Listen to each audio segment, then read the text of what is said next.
Hello, salam sejahtera. Okey, apa khabar murid-murid semua? Cikgu menggunakan textbook untuk rujukan kita. Tetapi kalau pelajar tak bawa textbook cuti sekolah ni, okey, kita boleh refer kepada Google Classroom. Cikgu ada letak nota di situ. Kamu boleh baca nota-nota yang berkaitan dengan bab 2 pasaran. Okey, cikgu sambung bab 2 pasaran, iaitu kita dah belajar berkaitan dengan konsep permintaan. Kita dah belajar teori permintaan, faktor-faktor yang mempengaruhi permintaan, keluk permintaan. Hari ini cikgu nak sambung. Kalau ada pelajar ada textbook, muka surat 62, perubahan dalam kuantiti diminta dan perubahan permintaan. Perubahan dalam kuantiti diminta adalah disebabkan oleh harga barang itu. Ingat perubahan dalam kuantiti diminta disebabkan oleh apa? Harga barang itu. Okey. Jadi keluk dia adalah bentuk macam ni. Nampak tak keluk ni? Okey, ada graf itu. So itu adalah, kalau nampak keluk macam ni, disebabkan oleh harga barang itu. Okey. Selain daripada harga barang itu, dia dipanggil sebagai perubahan permintaan. Okey, keluk dia bukan macam tadi. Keluk dia ada dua line. Tengok sini. Dia ada 3 line macam tu. Okey, keluk dia ada garisan ke sebelah kiri atau sebelah kanan. Itu namanya perubahan permintaan. Perubahan permintaan pula disebabkan oleh faktor lain selain daripada harga. Apa dia? Sebab pendapatan individu, cita rasa pengguna, dasar kerajaan, musim, jangkaan harga masa depan. Okey, itu semua mempengaruhi perubahan permintaan. Okey, so cikgu akan explain ataupun terangkan apakah yang berlaku apabila satu titik berubah, okey, ke atas, ke bawah, atau ke kiri atau ke kanan. Perubahan dalam kuantiti diminta apabila, okey, kita nampak keluk sini. Okey, apabila titik dia asal dekat sini, dia berubah ke atas, tu nama dia harga barang itu naik. Harga barang itu naik atau meningkat. Kenapa? Apakah kesan apabila harga barang itu naik? Bila harga barang itu naik, kuantiti permintaan akan turun. Kenapa? Sebab law of demand ataupun hukum permintaan menyatakan semakin tinggi harga barang, semakin sedikit kuantiti yang akan diminta. So, bila titik berubah daripada bawah ke atas, maka maksud dia ialah kuantiti dia akan turun atau berubah. Maksudnya orang akan beli barang tu sikit. Okey. Sebaliknya, kalau tengok sini, daripada sini dia turun ke bawah. Bila dia turun ke bawah, bermaksud harga barang itu menurun. Okey, harga barang itu menurun. Bila harga barang itu menurun, kuantiti permintaan barang itu akan meningkat.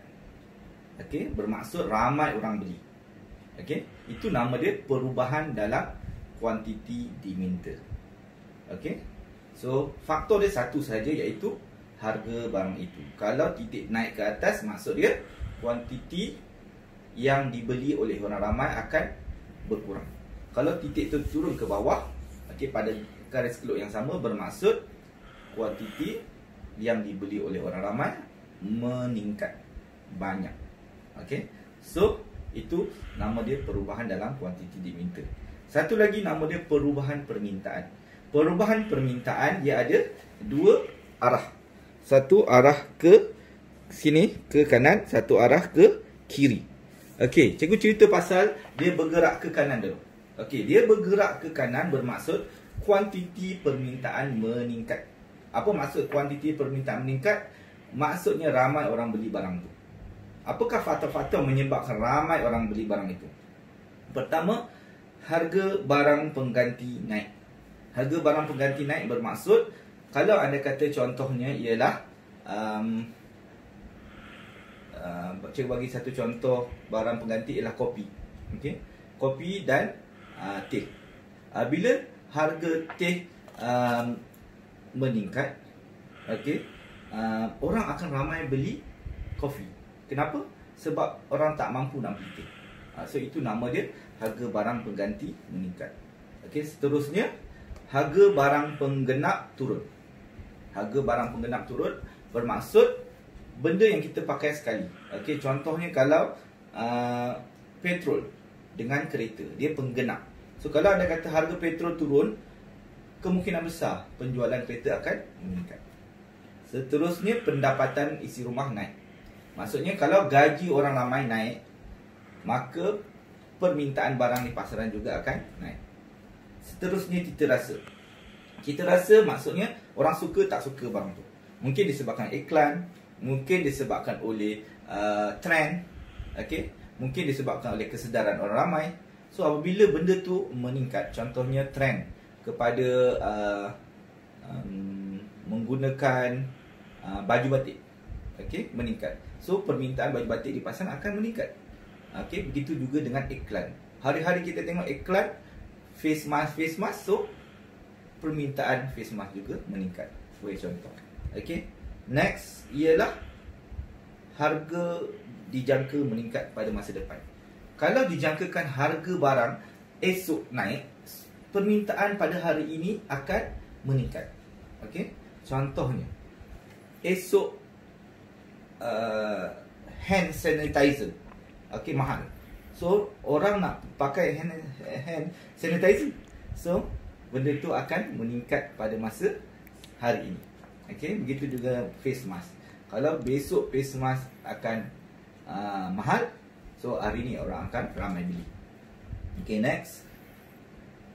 Cukai pendapatan ataupun dasar kerajaan. Kalau kerajaan naikkan cukai, turunkan cukai, bermaksud kerajaan kurangkan cukai pendapatan individu. So bila kerajaan turunkan cukai pendapatan individu, maka ada lebih banyak wang di tangan orang ramai. So permintaan barang di pasaran akan meningkat. Okay, so itu adalah faktor-faktor yang menyebabkan keluk beralih ke kanan. Sini. Keluk beralih ke kanan. Okay, keluk beralih ke kiri adalah opposite dia. Okay, bertentangan dia. Pertama, harga barang pengganti turun. Okay, macam cikgu cakap tadi, teh dengan kopi. Kalau teh harga dia turun, orang tak nak beli kopi, orang akan beli teh juga. So permintaan terhadap kopi akan turun. Okay, harga barang penggenap naik. Okay, macam cikgu cakap tadi, ialah petrol. Kalau harga petrol naik, seorang mungkin ramai tak beli kereta. Kenapa? Sebab harga petrol mahal. Okay. Ketiga ialah pendapatan isi rumah turun. Kalau gaji orang ramai turun, maka mereka tak ada purchasing power. Mereka tak boleh beli barang banyak. So permintaan barang di pasaran akan turun. Okay. Cita rasa yang tidak menggalakkan. Kalau cita rasa sesuatu barang tu orang tak suka, okay, disebabkan oleh mungkin orang tak kenal sangat, ataupun trend telah berlalu, ataupun kesedaran orang ramai memang benda tu tak sihat, maka permintaan barang tu akan jatuh. Okey, seterusnya ialah harga dijangkakan turun masa depan. Okey, harga dijangkakan turun pada masa depan, so dia akan salah ni. Harga dijangkakan turun pada masa depan bermaksud contohnya ialah petrol dengan kereta tadi. Kalau dijangkakan esok petrol turun, okay, hari ini orang tak beli petrol, yes, betul tadi. So dia akan permintaan dia akan kurang hari ini. Okay, seterusnya kadar cukai pendapatan. Okay, kalau bermaksud dasar kerajaan. Kalau kerajaan naikkan cukai pendapatan, bermaksud orang kena bayar cukai banyak. So wang di tangan orang ramai akan berkurang. So permintaan barang di pasaran juga akan berkurang kerana orang tak ada wang, kerana nak bayar cukai. So itu ialah disebabkan oleh perubahan permintaan. Keluk beralih ke kiri. Tengok sini. Keluk beralih ke kiri. Dia pindah daripada tengah ni ke kiri. So itulah pelajaran kita pada hari ini. Semoga ada manfaat dan pemahaman. Kalau tak faham boleh tanya cikgu di dalam Google Classroom. Terima kasih.